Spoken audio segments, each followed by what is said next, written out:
family. I would say that's, from a personal perspective, that's what is the next level for Randy. So welcome to season 3, Corn Warriors. Get that tanker ready, but I gotta figure out how to get you home. I mean, the only thing really affects me is kryptonite. I mean, if you can't be the best at it, don't do it. It's June 8th, it's kind of push come to shove. We're basically planting through some of the wet stuff, around a few things. Hi, my name is Brooks Cardinal. I'm with Cardinal Farm out of Oaktown, Indiana. Ain't that something? That's just 2 days.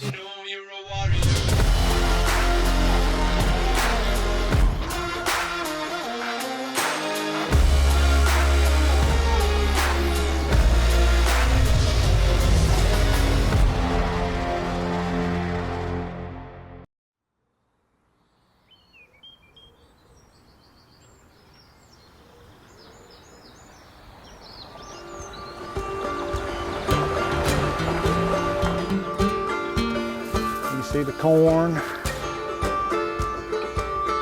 starting to get dry again, curling up, no disease, just like what we expect. You can see where, I guess, some of the product we were putting, because we did a little fertilizer with it too, speckled it a little bit.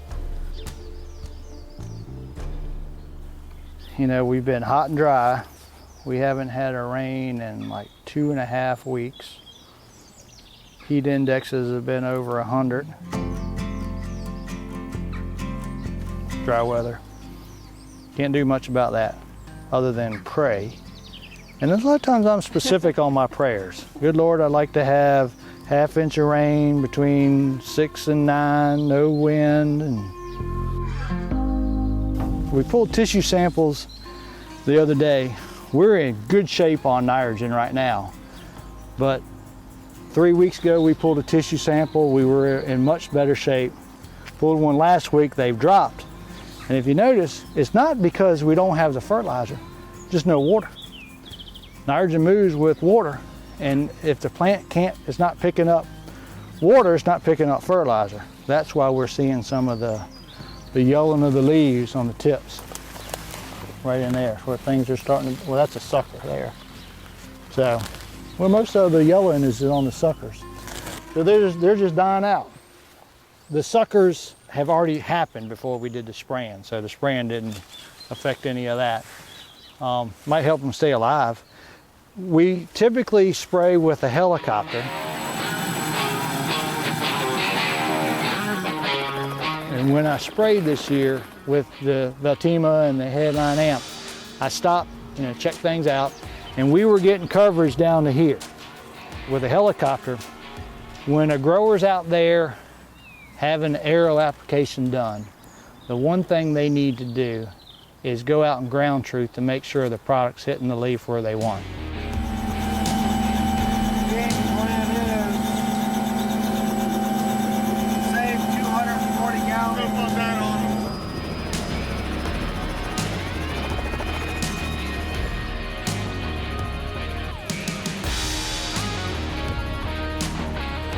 It's important to get the leaf that you want to protect covered. So you got your main ear leaf right here. You got your secondary ear leaf right here. So I'm wanting to protect this leaf. I'd like to get to here as well. We've done a lot of trial work and rates, and we know how to get it down depending on how thick and tall the canopy is, what he does. And I've seen some fixed wing planes do the same thing, get down there, but I've also seen some of them where they're only hitting these leaves. They're not really getting down low.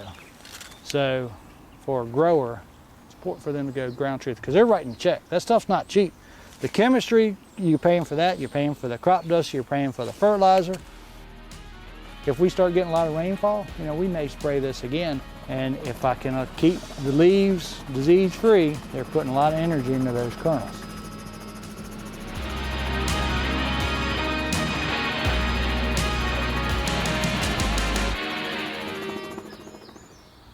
I'm not a big fan of seeing a lot of roots above ground.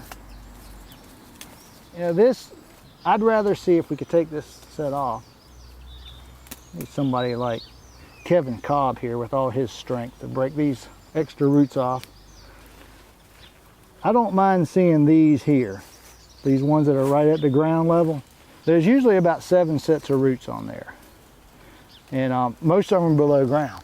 See, there's just no moisture in here. It's sending out more roots trying to find moisture because it's just, there's not enough coming up. Good Lord's gonna give it to us. He's only gonna give me what I can handle. But other than that, I think corn crop looks decent.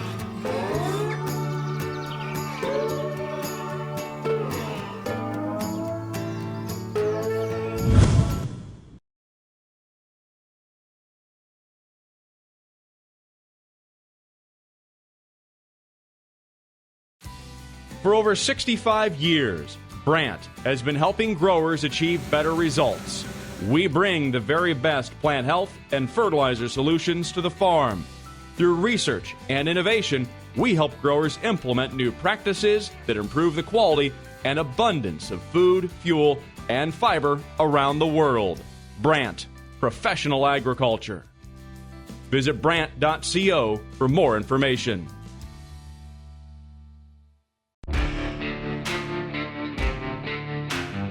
Being part of the next level, it's opened the growers' eyes to the mistakes that they've been making that are easily fixed. If you join Next Level, I'm here to tell you the truth. Gaining knowledge on so many different aspects of farming, what I can get out of Next Level.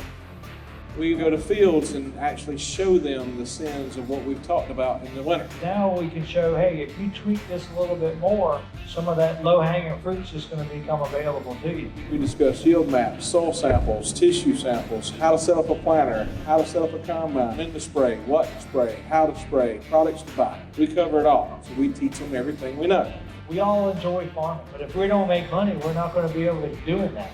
This is going to help implement that, even to the next step. The high-shielding guys did what we asked them to do. What better testimony is that? Is it too late to join? Absolutely not. Next Level takes a way different approach. We go through soil testing, tissue testing, very, very intensely. We've went from tissue sampling a little bit to tissue sampling every week, seeing what's working, what's not, what our levels are doing, and then taking that to you. For me, Next Level gives me an opportunity to get re-energized about a crop. Forces me to go home and reevaluate what I'm doing. For nearly a century, AgriGold has been the choice of corn and soybean growers bold enough to go and grow their own way.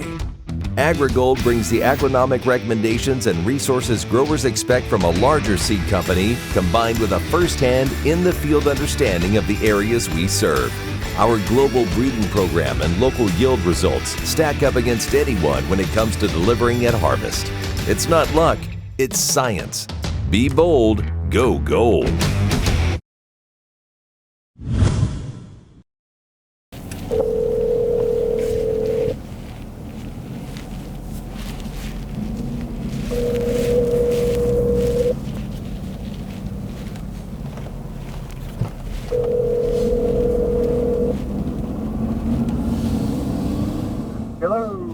Hey man. How are you? Got the good old CornWarriors crew in the truck, and we are going to look at some dead corn. Dead corn? Oh yeah. So we want to show the stark difference between the Midwest and the Southeast, and the Southeast with water versus the Southeast without water. We looked at some intercropping. He was there flying today, spraying. The plane was this morning. They had some GoPros on the booms and inside the cockpit, etc. So we'll see. It got sprayed pretty hard with some amplify. I think some drift got on it.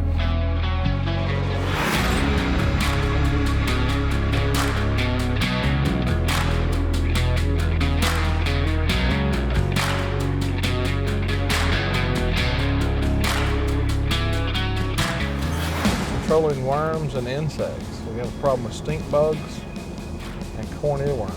And unfortunately, some of the hybrids we plant, there is resistance to the BT traits. You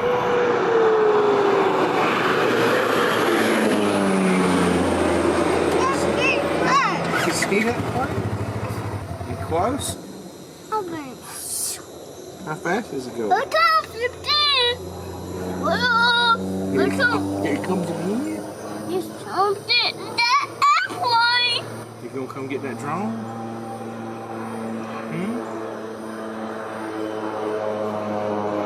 What's he spraying? What's he spraying for? Tail bugs. That's right, bugs. And is he trying to kill the worms? Yeah. Is he trying to kill stink bugs? Yeah. He trying to kill grasshoppers? Yeah. And three-corner alfalfa leaf hoppers? Can you say that one? Say three-corner. Three-corner. Alfalfa. Alfalfa. Leaf hopper. Say leaf hopper. Say it. I can't. Say leaf hopper. You too little? I would highly encourage growers to consider, and I said this to all my next level groups, this intercropping deal. It's a big deal. The intercropping for us, corn planted the same day of corn that was planted monocrop in the same fields, tasseling 6 days sooner. So that's like gaining a week. And this time of the year, that's a big deal. The same chemical spraying over the top. A little bit of a strategy has to be implemented for intercropping, but crops look great. We're maximizing sunlight, and we'll know in about 6 weeks what the yields are going to do.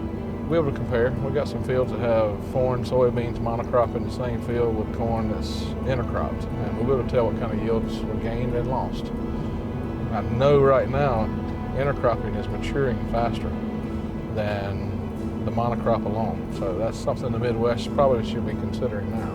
Before the season started, we had about 500 farmers committed next level to trying intercropping to some degree. That's going to be a big data set to be able to compare. Is east-west better than north-south planting? Is higher pops on the outside or planting it all at one population? Is that the way to go? Is 30s better than 20s and 20s better than 15s? There'll be all sorts of scenarios that we'll be looking at. Not my first year intercropping. First year intercropping at the scale that we have it. A lot of it was on dry land and we've lost it due to the drought. So I was excited to see what it would do there, but Mother Nature said, we're going to show you what it's going to do. This has been a super tough spring on us. Uh-oh. Deader than a doornail. I said that we seen a big cloud coming over there, and I said, Mother Nature, you are not going to beat us. We are going to plant that. Well, it started raining, and I said, well, we're going to see who's more hard-headed, me or you, Mother Nature. Well, she won. I've learned my lesson. I am never going to mouth off Mother Nature because she can win. We've got so much heat going on right now, so we're accumulating a lot of GDUs in a hurry, and when we have our best yields, it's when we can fill these kernels out. See, I'm just as bad as the wildlife. It's hurting my ears. One thing that we've had great success with is we get these cooler nights during grain fill, and that's allowing the plant to put as much kernel weight as possible. And when you can start filling these kernels out slowly, you're picking up test weight, and then depending on what your equation is, a lot of times people would like to say, well, it takes 90,000 kernels to make a bushel of corn. Well, we've been able to do it with like 74,000 kernels to make a bushel of corn. And that just means that kernels were extremely heavy. And being heavy like that comes with good balance, and it also comes with the good Lord giving us good temperatures for long grain fill.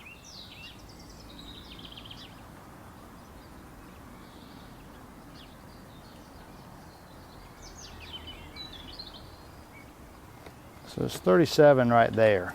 So we potentially had to be 16 rows around, 37 long. This is planted about 33, 34,000. So do the math, we'll see how it pollinates, how we get grain fill. Because the grain fill is going to start down and work its way out. And then when we get that pinched ear tip back, then we'll start losing kernels from the tip down. And they just won't fill out. And if we don't get any rain and keep this heat going on, it's just going to keep on working back. We are able to use irrigation to help mitigate it. When we go in the irrigated field, it's usually 11 degrees cooler in the daytime. where we have, because there's just a lot of moisture going on. When we're dry like we are this year, what are we getting? What am I squinting for? Sunlight. We're getting a lot of sunlight. That's key, because now, you know, we're creating a lot of energy going on here, but unfortunately a lot of that energy is being wasted to cool the plant down, as opposed to putting it in these kernels. Cools, temperatures during grain fill are key to high yields. 90-degree weather and upper 60s, mid 70s at nighttime, that lends itself to a lot of GDU accumulation. Knowing the hybrid, 16 times 37 times 34 divided by, well, I don't believe it. It's saying like 238 bushel if we get rain. I don't think it's going to be that good. So, but just the math, knowing that hybrid. One year we were harvesting a corn plot, and my brother Johnny walked out in the irrigation, and we were using a John Deere S670 combine, and it had the grain tank, but not the big grain tank extensions on it. Well, my brother climbed up, and I was shelling corn, and he could not see the combine. The corn was so tall. And that was a Pioneer 2089 hybrid, and it was tall. Did extremely well. I think we picked like some 470 bushel corn that year. That's some good corn. So, but other than that, it's corn. Got decent color. I know the Midwest doesn't want rain, but we could sure use a drink of water. All right, let's get out of here. Most growers want to be 300 or 400 bushel corn. But if they're only at 225, 400 is not realistic. So a lot of times I say, well, let's set a personal best. And then I get to thinking, and somebody say, well, what's your goal? I say, well, my goal is to be a personal best. Yeah. But our personal best is a world record. That's not something that's going to come very easily. So now we're trying to figure out what our next yield area is, because somebody's going to break 600. I don't know who it will be, but it will happen. I would love for it to be us. But when we broke Francis Child's record, that was real exciting. It's going to take time. You got to have good weather. And you know, we're going to do all that we can do, but if the weather's right, things that we can't control, that's when it's going to happen.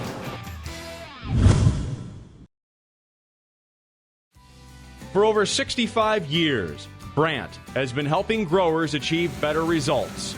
We bring the very best plant health and fertilizer solutions to the farm. Through research and innovation, we help growers implement new practices that improve the quality and abundance of food, fuel, and fiber around the world. Brandt, professional agriculture. Visit brandt.co for more information.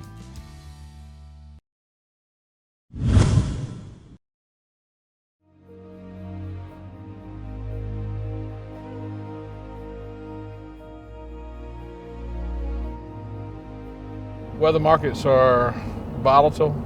As we all know, the weatherwoman does not always get it right, and they can change the forecast tomorrow and drive these markets directly back down. We got the Trump tariffs deal. Who knows what that's going to do to the markets. And I'm all for competition and everybody being on a level playing field, but they always talk about the black swan in the markets. We've definitely got a black swan now with the weather, but we've also got some of the trade issues that's driving the market prices. It's going to really suck for a lot of guys. The people that's going to really seem to benefit is South America. If our markets go up, they've got a chance to plant crops this fall, whereas we won't have a chance to do it again until next spring. So we've got to be smart enough to book prices and contract corn going forward when these markets do go up. Pigs get fat and hogs get slaughtered, so there's a time to pull that trigger and get the markets priced and look 2 to 3 years out, have some foresight.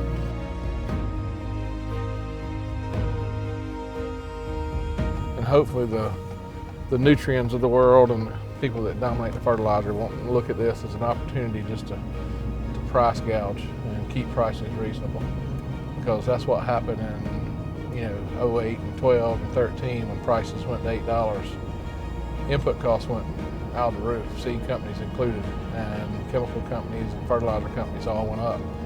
But they have not come back down. And that's why the margins are thin for farmers, and that's why at this point in the Midwest, there's a lot of guys scratching their head how they're going to survive. And what I would encourage growers to do, I mean, if they're taking prevent planting, they run the numbers, they know it works. It's not ideal, but it's less risk. Get some drain tile put in. You obviously know your neighbors that had it. They got it and got it planted. They're going to get to sell some corn this year at higher prices the way it looks. So get out there and work with your banker. For those that are considering other ways to do risk aversion and risk management, now they need to start thinking about irrigation. I mean, it's one thing to get rid of water when they have too much, and that's typically to get it planted, but all of them wish they had it back later in the year during grain fill.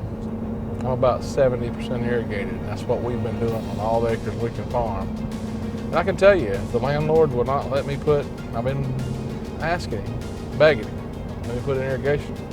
If he don't let me put in irrigation, I'm through. I got one more year on the lease, and I'm done. I won't be farming it again because I'm not going to continue to lose. I like to have the ability to make it rain.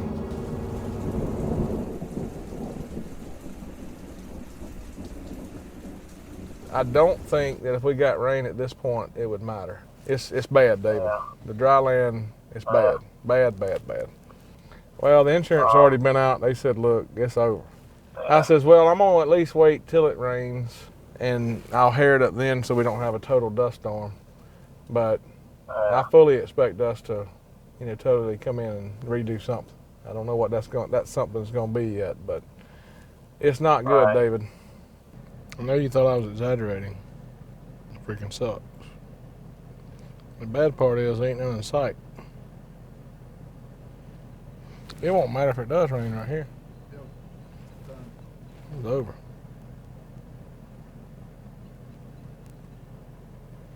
Not good at all. Depresses me.